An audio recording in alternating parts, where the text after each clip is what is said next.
नमस्कार दोस्तों, कैसे हैं आप सभी। मैं उम्मीद करता हूं कि व्यस्त होंगे, मस्त होंगे और लाइफ में अपनी तैयारी को धार दे रहे होंगे।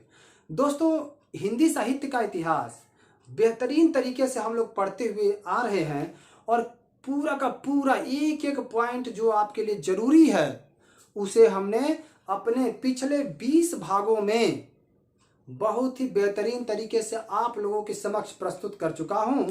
और आज का दिन 21वां भाग मैं लेकर आया हूं। और देखिएगा, इसमें द्विवेदी युग का परिचय, द्विवेदी युग में जो महत्वपूर्ण कवि हैं, उनकी रचनाएं, इन सारे पर विस्तृत चर्चा होगी। आइए देखते हैं दोस्तों। सबसे पहली बात कि अगर मैं बात करूं कि द्विवेदी युग जो है वो कब से कब तक रहा, तो ध्यान रखिएगा 1900 से लेकर के 1918 तक द्विवेदी युग का कार्य कहा जाता है। द्विवेदी युग की जो समय सीमा है वह 1900 से 1918 तक था। इससे पहले 1850 से 1900 तक हमने बता दिया आपको भारतेंदु युग और भारतेंदु मंडल के जितने कवि थे उनकी रचनाएं। उसके पहले जस्ट आपने पढ़ा भक्ति काल, जो कि 1700 से 1900 तक आता है। ये शुक्ल द्वारा बांटे गए काल विभाजन, जो दोहरा काल विभाजन हिंदी साहित्य का इतिहास जो 1929 में उन्होंने लिखा था, उस आधार पे हम बता रहे हैं। रीतिकाल 1375 से 1700 तक माना जाता है इनके द्वारा। 1050 से 1300 तक ये जो है आदिकाल या वीर गाथा काल की बात करते हैं। तो अब हम आ गए हैं दोस्तों अंतिम काल, जो अब तक चला आ रहा है आधुनिक काल में। और आधुनिक काल में ना इसको छोटे छोटे भागों में उसके जो है विशेषताओं के आधार पर बांट दिया गया। इसमें से एक हमने पढ़ लिया भारतेंदु युग, दूसरा पढ़ रहे हैं दोस्तों, ध्यान रखना, भारतेंदु युग के बाद द्विवेदी युग। द्विवेदी युग जो 1900 से 1918 तक है, इसे जागरण काल या सुधार काल के नाम से जाना जाता है। इसे जागरण काल या सुधार काल के नाम से जाना जाता है और यह नाम देने वाले हैं डॉक्टर नागेंद्र। डॉक्टर नागेंद्र इसको सुधार काल या जागरण काल बोलते हैं। आचार्य महावीर प्रसाद द्विवेदी जो है इसके प्रणेता माने जाते हैं, या यूं कहिए कि आचार्य महावीर प्रसाद द्विवेदी के नाम पर ही द्विवेदी युग पड़ा। जैसा कि शुक्ल जी ने भी कहा कि वास्तव में इन्होंने जो काम किया उस आधार से ये उसके हकदार हैं। ये दोस्तों जो नाम लिखते तो उपनाम जो इनका था भुजंग भूषण भट्टाचार्य, उपनाम से ये काव्य की रचना करते थे, भुजंग भूषण भट्टाचार्य के नाम से। रामचंद्र शुक्ल ने इसी द्विवेदी युग को नई धारा का द्वितीय उत्थान कहा है और कहा कि यह 1883 से 1918 तक है। अब हम लोग बात करते हैं, थोड़ा सा तब इधर आते हैं द्विवेदी युग की प्रवृत्तियां।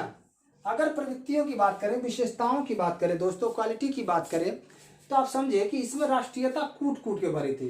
क्योंकि जहां पर राष्ट्र कवि मैथिली शरण गुप्त हो वहां राष्ट्रीयता न हो असंभव है ना। आपको पता है भारत भारती पर गुप्त जी को अंग्रेजों ने कैद कर लिया था, जेल में डाल दिया था। इतना जोरदार उनका वह रचना था और उसी रचना के आधार पर राष्ट्रपिता महात्मा गांधी ने उन्हें राष्ट्र कवि का दर्जा दिया था। दोस्तों, आप समझ सकते हैं कि कितनी कालजयी रचनाएं इस समय के कवि लेखक करते थे। आप देखिए, सामाजिकता, समाज के बारे में जो कुरीतियां हैं सबकी बात होती है। हाँ, नैतिकता और आदर्शवाद कूट कूट कर भरा हुआ था इनके लेखनों में। इतिवृत्तात्मकता थी दोस्तों, काव्य के सभी रूपों का प्रयोग होता था, जैसे खंड काव्य, महाकाव्य, मुक्तक काव्य। खंड काव्य और महाकाव्य को मिलाकर प्रबंध काव्य की रचना होती है। अब इसमें एक नाम आपको दिख रहा होगा, नाथुराम शर्मा शंकर। नाथुराम शर्मा शंकर की बात करते हैं दोस्तों, जिन्हें उपाधि दी गई थी उपन्यासकारों द्वारा, साहित्यकारों द्वारा, कविता कामिनी कांत, भारतेंदु प्रज्ञेंदु, साहित्य सुधाकर। याद रखिएगा दोस्तों, नाथुराम शर्मा शंकर, 3 उपाधियां, जैसे नाथुराम 1, शर्मा 1, शंकर 3 हो गया ना। 3 का मतलब 3 उपाधियां को मिली थी, कविता कामिनी कांत, नाथुराम, भारतेंदु प्रज्ञेंदु शर्मा और साहित्य सुधाकर शंकर। सुधाकर शंकर, सुधाकर शंकर, साहित्य शंकर, साहित्य सुधाकर शंकर। याद रखिएगा, 3 नाम, 3 इनको उपाधियां। इनका एक बहुत ही महत्वपूर्ण यूं कहिए मील का पत्थर साबित होने वाला इनकी जो रचना है गर्भरंडा रहस्य, उसमें इन्होंने विधवाओं के दुर्दशा का बहुत ही मार्मिक चित्रण किया है दोस्तों। और साथ ही साथ देव मंदिर के अंदर होने वाले अनाचार, अत्याचार, व्यभिचार, कुकर्म, उनका भी बहुत ज्यादा क्या किया है, खंडन किया है, तोड़ा है उनको, यानी उनको बताया कि उसमें क्या क्या चीजें गलतियां होती हैं। तो ये अत्याचार अनाचार जो होता है मंदिरों के अंदर उनका वर्णन है और विधवाओं की दुर्दशा के बारे में इन्होंने बताया है। अब देखिए दोस्तों, अब आते हैं थोड़ा सा महावीर प्रसाद द्विवेदी पर, जिनके नाम पर इस युग का नाम पड़ा। सोचिए दोस्तों कितना महान होगा वह जिसके नाम पर किसी युग का नाम पड़ जाए। जैसे आप कहते हैं ना गांधी युग पढ़ा हमने इतिहास में, हम लोग जो है पुनर्जागरण काल पढ़ते हैं तो हम कहते हैं कि हम पढ़ रहे हैं किसको, पंडित जो है आपके वो है राजा राम मोहन राय। उसी तरह आप देखिए ना महावीर प्रसाद द्विवेदी के नाम पर द्विवेदी युग पड़ गया, भरतेंदु के नाम पे भरतेंदु युग पड़ गया। अब देखिए जन्म इनका 1865 में होता है दोस्तों, रायबरेली यूपी में, और रेलवे में ये नौकरी करते थे। कहाँ पे नौकरी करते थे, रेलवे में ये नौकरी करते थे साथियों। और इनकी जो लेख थी कवि कर्तव्य, उसमें इन्होंने कवियों की भाषा विषयक किस तरह रखना चाहिए, भाषा विषयक चिन्ह या भाषा विषयक विचार किस तरह रखने चाहिए, उसका स्पष्ट वर्णन किया है। इनका देखिए कान्य कुंज पूछता है, काव्य मंजूषा, सुमन, अबला विलाप, कविता कलाम, संपत्ति शास्त्र, कवियों की, अब देखिए वो तो लिखा ही लिखा, ये तो रचनाएं हो गई, लेकिन एक लेख इन्होंने बड़ा मस्त लिखा था दोस्तों। उस लेख का नाम है कवियों की उर्मिला विषयक उदासीनता, जो सरस्वती पत्रिका में इन्होंने जब लेख लिखा उसी को पढ़ रहे थे उस समय कौन, जो है गुप्त साहब, मैथिली शरण गुप्त साहब। और उसी पर उन्होंने लिख दिया क्या, साकेत, जो 12 सर्गों में है, और उसका 9वां सर्ग उर्मिला पे ही आधारित है। सोचिए उर्मिला पर आधारित पूरा एक सर्ग लिख दिया उन्होंने, 9वां सर्ग। अब देखिए, अब आते हैं जो इनकी इंपॉर्टेंट पत्रिका है जिसका नाम है सरस्वती पत्रिका। हालांकि हमें इतना याद रखना है कि इस पत्रिका का संपादन इन्होंने किया था, लेकिन थोड़ा सा एक्स्ट्रा जान जाए तो क्या दिक्कत है, आइए देख लेते हैं दोस्तों। सरस्वती पत्रिका जो है ना दोस्तों, ये प्रथम प्रकाशन 1900 में इंडियन प्रेस के द्वारा होता है। इसके मालिक थे चिंतामणि घोष। सरस्वती पत्रिका के मालिक कौन थे, चिंतामणि घोष थे। संपादन इसका 1900 से 1901 में हुआ था संपादन मंडल द्वारा, जिसमें आपके श्याम सुंदर दास, कार्तिक प्रसाद खत्री, स्पष्ट दिख रहा होगा, नहीं तो मेरा नाम मैं जो बोल रहा हूं उसे नोट कर लीजिए, राधा कृष्ण दास। उसके बाद देखिए जगन्नाथ दास हैं, किशोरी दास गोस्वामी है दोस्तों। अब देखिए इसमें इसका मूल्य उस समय रखा गया था 4 आना। 4 आना दोस्तों, 16 आना का 1 पैसा, 16 आना चवन्नी, शायद चवन्नी को हम लोग 4 आना या चवन्नी यानी 16 पैसा होता था ना, तो इस तरीके से कुछ था, आप ध्यान रखिएगा उसको। अब 25 पैसे का 4 आना होता था, फिर 50 पैसा होता था 1 रुपया। उसका समझिए कि ये हम बात जो कर रहे हैं कुछ साल पहले की बात कर रहे हैं, अब समझिएगा इसको। इसका मूल्य 4 आना था। 1901 से 1902 तक इसको श्याम सुंदर दास ने इसका संपादन किया। लेकिन दोस्तों यह जो महापुरुष है आपके महावीर प्रसाद द्विवेदी, इन्होंने एक लंबा संपादन सरस्वती पत्रिका का किया। 1903 से 1920 तक महावीर प्रसाद द्विवेदी ने किया दोस्तों। 1903 से 1920 तक महावीर प्रसाद द्विवेदी ने इसका प्रकाशन किया।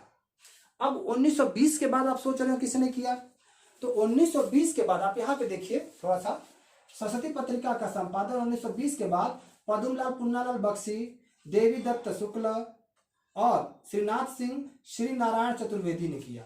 उसके बाद जानते हैं 70 के दशक में यह बंद हो जाती है। 70 के दशक में यह बंद हो जाती है और फिर 1905 में नगरी प्रचारणी सभा के नाम से एक पत्रिका इसी के जगह पे चलाई जाती है। 1905 में नगरी पचाणी सभा के नाम से एक पत्रिका चलाई जाती है दोस्तों।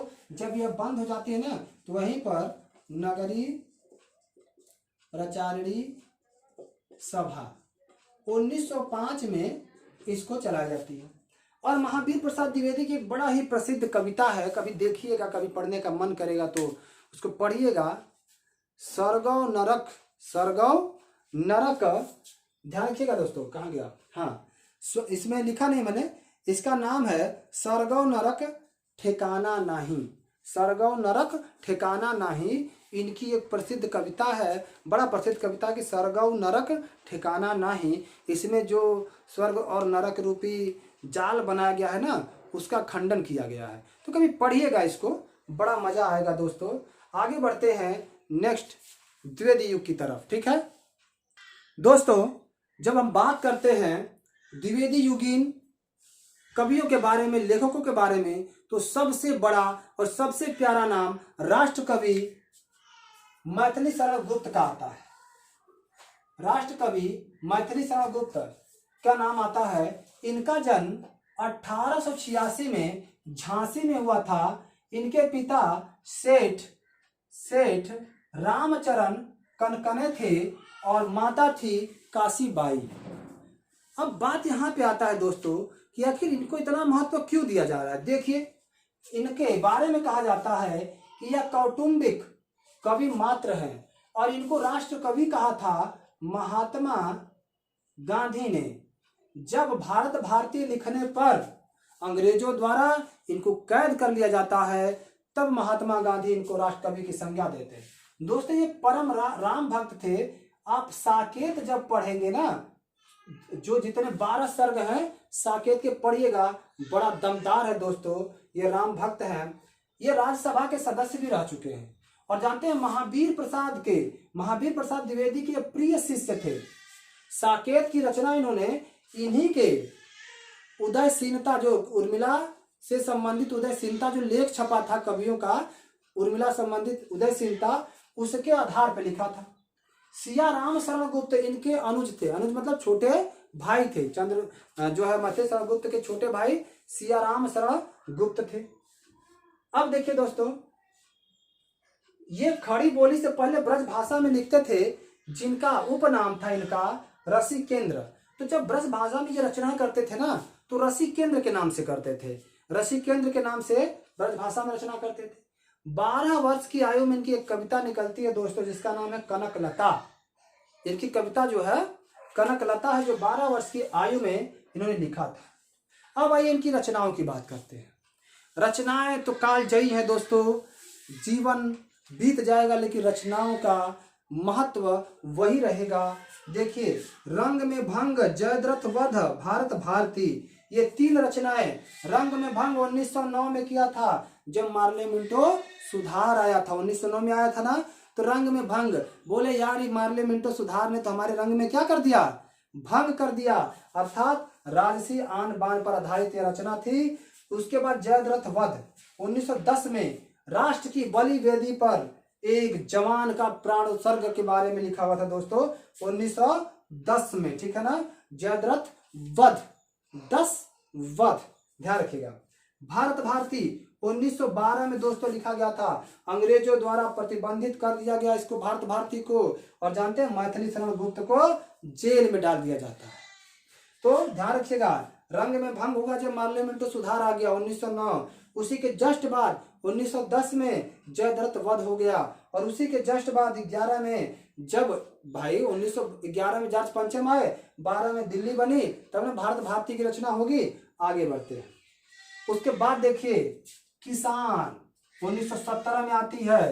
तो किसान आंदोलन 1917 में होता है कि नहीं। पहला चंपारण आंदोलन, चंपारण का किसान आंदोलन 1917 में होता है। तो 17 में किसान आता है। शकुंतला 23 में, शकुंतला 23 में, जब 1923 में स्वराज पार्टी का गठन करते हैं सिया दास और मोतीलाल नेहरू, तब शकुंतला लिखते हैं ये। पंचवटी 25 में, पंचवटी काकोरी कांड के समय लिखा जाता है। अब देखिए, लक्ष्मण की इसमें उत्कृष्ट चरित्र दिखाया गया है। अनघ 1925 में, उसी समय। हिंदू 1927 में। और त्रिपथगा 1928 में जब साइमन कमीशन आया था 1927-28 में, तब त्रिपथगा और हिंदू लिखा गया था। शक्ति 1928 में ही, झंकार 1929 में, रहस्यवादी गीत है ये झंकार, झंकार तेरे पायल की झंकार दोस्तों, रहस्यवादी गीत है ये झंकार, ठीक है ना। गुरुकुल 1931 में दोस्तों। 1931 में जब गोल में सम्मेलन हो रहा था दूसरा, तब ये साकेत लिख रहे थे। साकेत जो इनको एक बना देती है ध्रुव तारा। साकेत एक ऐसी रचना जिसका पाली भाषा में दोस्तों हम साकेत कहते हैं ना, पाली भाषा में, उसी का हिंदी में अर्थ होता है अयोध्या। साकेत का हिंदी अर्थ क्या होता है? अयोध्या। ये साकेत दोस्तों रामचरितमानस के बाद दूसरा सबसे प्रसिद्ध ग्रंथ है और यह 12 सर्गों में लिखा गया है। कितने सर्गों में? 12 सर्गों में साकेत लिखा गया है। और 9वां सर्ग जो उर्मिला का विरह वर्णन है, उर्मिला का विरह वर्णन 9वां सर्ग है दोस्तों। और ध्यान रखिएगा, यह उर्मिला का विरह वर्णन वही लेख महावीर प्रसाद द्विवेदी का जो उदासीनता था, उर्मिला के प्रति उदासीनता, उसी के आधार पर लिखा गया है। 1932 में यशोधरा है दोस्तों। इसमें इन्होंने भगवान बुद्ध की पत्नी जो यशोधरा है, उनके विरह वर्णन का जो है वर्णन किया है, विरह का वर्णन किया है दोस्तों। उसके बाद कुछ रचनाएं आपको और दिखेंगी दोस्तों। इनकी रचनाएं इतनी ही नहीं है, लेकिन पूछता यही है, जो ध्यान रखिएगा, पढ़ो वही जो पेपर के लिए हो सही, ठीक है ना। तो उसी को ध्यान में रखकर मैं इन रचनाओं को करा रहा हूं। अब देखो, द्वापर की बात करें 1932 में लिखा गया था। महाभारत कालीन महिलाओं का वर्णन इसमें है द्वापर में, जैसे कुंती है, द्रौपदी है, गांधारी है, कुब्जा है। इन सारी महिलाओं का वर्णन किया जाता है किसमें? इस द्वापर में। 1940 में नहुस लिखा गया था दोस्तों। 1942 में कुणाल गीत, काबा और करबला। 1950 में पृथ्वीपुत्र और प्रदक्षिणा। 1952 में जय भारत महाभारत पर आधारित था। 1957 में विष्णु प्रिया। दोस्तों 1953 में इनको जो है भूषण सम्मान दिया गया था, विभूषण, पद्म विभूषण। 1954 में पद्म भूषण भी इनको सम्मान दिया गया था और इनको आगरा से डीलिट की उपाधि भी मिली थी। तो ये 3 इनके पुरस्कार हो गए। इस तरीके से आप पूरा स्क्रीनशॉट ले लीजिए दोस्तों। एक व्हाइट बोर्ड में मैथिली शरण गुप्त की महत्वपूर्ण रचनाएं, बिल्कुल द एंड, वो भी व्याख्या के साथ। चलिए आगे बढ़ते हैं साथियों। दोस्तों अब हम लोग अन्य कवियों के बारे में भी पढ़ेंगे, लेकिन वो नेक्स्ट पार्ट में। तब तक के लिए जय हिंद, जय भारत, जय हिंदी।